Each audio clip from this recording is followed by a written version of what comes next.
IFL finance के management हमारे साथ बने हुए हैं बात करने के लिए।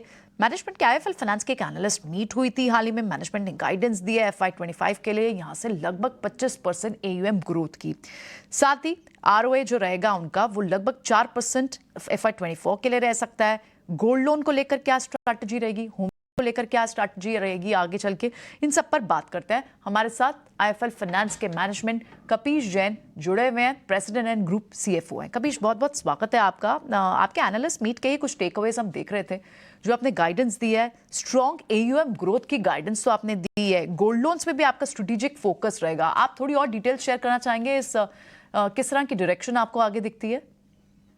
मैडम, ये गाइडेंस हमने एक्चुअली 2023 सितंबर में भी दी थी।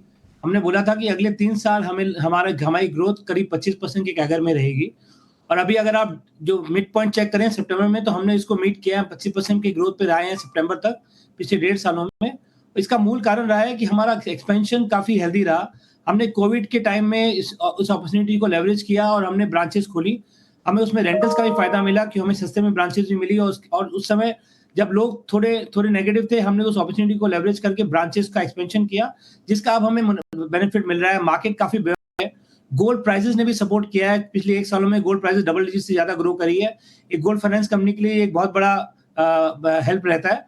तो उसकी वजह से मतलब if you go by the numbers, हमने करीब मोर देन 1200 ब्रांचेस खोली हैं इस पीरियड के अंदर, जिसकी वजह से एक ब्रांच लेड एक्सपेंशन मॉडल है हमारा, और हम इसको लेवरेज कर पाए और ग्रो कर पाए।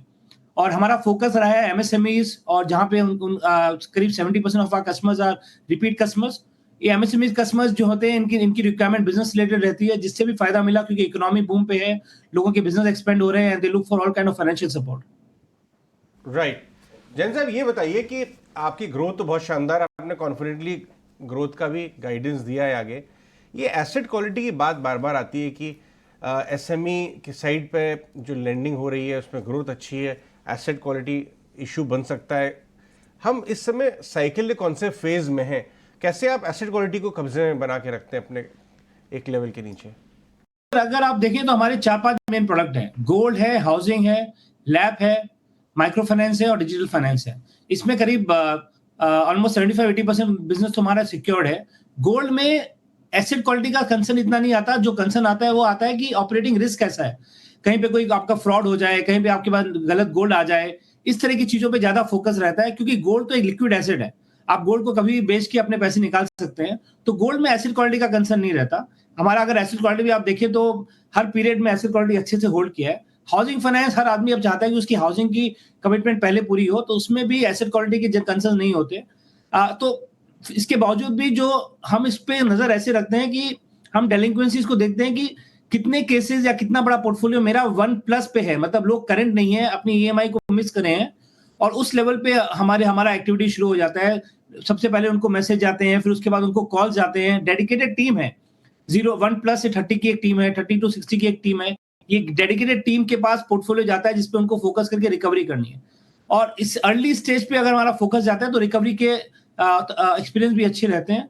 देन वी ऑल्सो सी कि बाउंस रेट कैसा है। जैसे अर्ली डेलिंक्वेंसीज का मेजर क्या होता है कि आपके बाउंस रेट्स कैसे हैं, आपकी कलेक्शन एफिशिएंसीज कैसी है।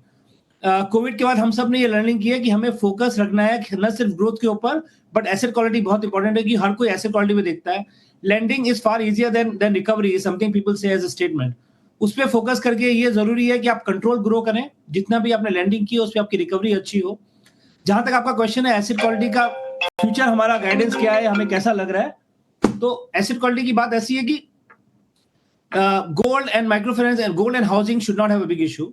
माइक्रो फाइनेंस जरूर अनसिक्योर्ड है, बट माइक्रो फाइनेंस में भी हम एक्सपेंड करें हैं जोग्राफिकली। हम ऑलमोस्ट लाइक 25 स्टेट्स में हैं। इसमें जोग्राफिकल एक्सपेंशन बहुत इंपॉर्टेंट है, क्योंकि आप एक पर्टिकुलर स्टेट का कॉन्सेंट्रेशन होने से, वहां पे कुछ रिस्क होने से आपकी पोर्टफोलियो पे रिस्क होता है। तो वहां पे भी हमने ऐसा किया कि एक्सपेंशन किया है, और वहां पे तो आप जीरो पे ज्यादा फोकस करते हो। हमारा जीरो है वहां पे ऑलमोस्ट लाइक 96-97%, मतलब 3 से 4% कस्टमर ही ऐसे हैं जिन्होंने एक EMI मिस करी है या एक दिन से ऊपर उनका ओवरड्यू रहा है। ओके, तो असेट क्वालिटी इंटैक्ट है, आप ये कह रहे हैं। एक और चीज़ समझना चाहेंगे कपीश, क्योंकि आपने रिसेंटली एक इन्वेस्टमेंट अप्रूव की थी 200 करोड़ की IFL समस्ता फाइनेंस में। ये MFI सब्सिडरी होगी, इसका किस तरह का ग्रोथ रनवे रह सकता है? अगर आप आईएफएल समस्या की पर्टिकुलरली बात करें, माइक्रो फाइनेंस इंडस्ट्री बहुत अच्छे से ग्रो करी है पिछले 1 साल, 1 डेढ़ सालों में। इसका मूल कारण रहा है कि रेगुलेटरी रिलैक्सेशन आई है उसके अंदर। आपने रिस्क एडजस्टेड प्राइसिंग उसमें कर पा रहे हो आप, और हमने बहुत मैसिव एक्सपेंशन उसमें भी किया है। एक्सपेंशन की वजह से हम कस्टमर के पास पहुँच चुके हैं और इसलिए हम उसको ग्रो कर पा रहे हैं। हमारा इस सेक्टर में प्रेजेंस ऑलमोस्ट लाइक 10-12 सालों का है, तो हमें अच्छा तजुर्बा है। बहुत ही स्टेबल मैनेजमेंट टीम है। ये 200 करोड़ का इक्विटी इन्फ्यूजन हमने जो किया था, वो इस ग्रोथ को सपोर्ट करने के लिए है। अभी हाल ही लास्ट वीक हमारा इस पे एक एनसीडी इशुएंस भी हुआ था, जो 3 टाइम सब्सक्राइब हुआ। उसका बेस इश्यू 200 का था, हमने 600 से ज्यादा करोड़ का इसमें मोबिलाइजेशन किया है। सो आईएफएल समझता एक बहुत ही इंपॉर्टेंट एलिमेंट है हमारे पूरे फ्रेंचाइज के लिए। उसको हमें पिछले साल भी सपोर्ट किया था इक्विटी में, इस साल भी हमने 200 करोड़ दिया है, और आगे भी जैसे-जैसे ये कंपनी ग्रो करेगी, we are here to stand behind the company. Micro finance industry में ग्रोथ अपॉर्चुनिटी इज ह्यूमंगस, क्योंकि lowest set of the population में क्रेडिट पेनिट्रेशन इज लाइक 10, 12, 15%। तो अगर आपने कंट्रोल तरह से लैंडिंग करी इसके अंदर और अपने एसेट क्वालिटी पे अच्छा होल्ड रखा और रिकवरीज एंड कलेक्शन को टाइमली मॉनिटर किया, तो बहुत अपॉर्चुनिटी है इसमें in near term for next 2-3 years to grow at a good pace. Alright mister Apish, बहुत बहुत शुक्रिया आप समय देने के लिए। आज ये सारे इंसाइट्स हमारे सारे सवालों के जवाब देने के लिए बहुत बहुत शुक्रिया आपका।